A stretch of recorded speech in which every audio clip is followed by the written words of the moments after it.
I'm Adam Dickinson. I'm a real estate appraiser in St. John, New Brunswick, Canada, and I'm also a volunteer with a number of nonprofit housing initiatives.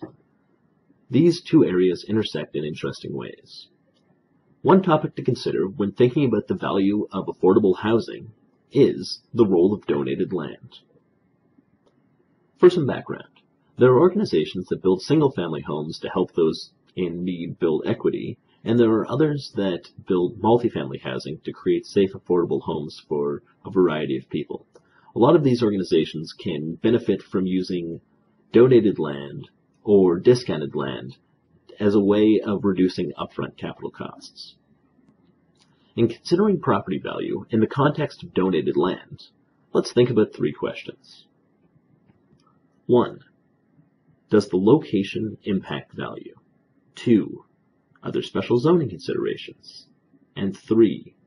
Are there conditions from the donor? Question 1. Does the location impact value?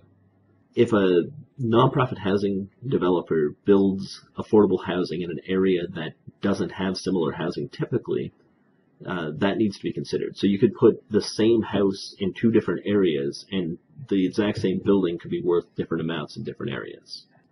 So if donated land is an area that's not consistent with the development goals of a nonprofit, the value of a property could be altered or could be changed because of this.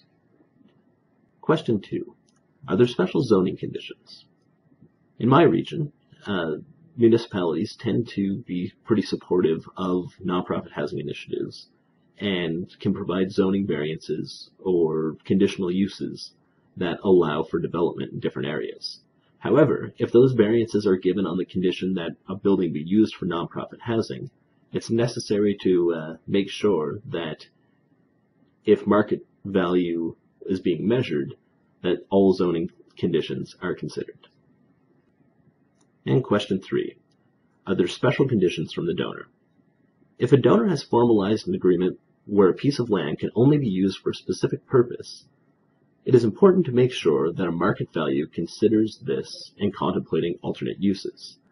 If a donor has a condition that says you have to use property X for purpose Y, and the purpose changes to something other than Y, then it could be the case that that land is either going to need to be reverted back to the donor, or perhaps a fee needs to be paid to the donor.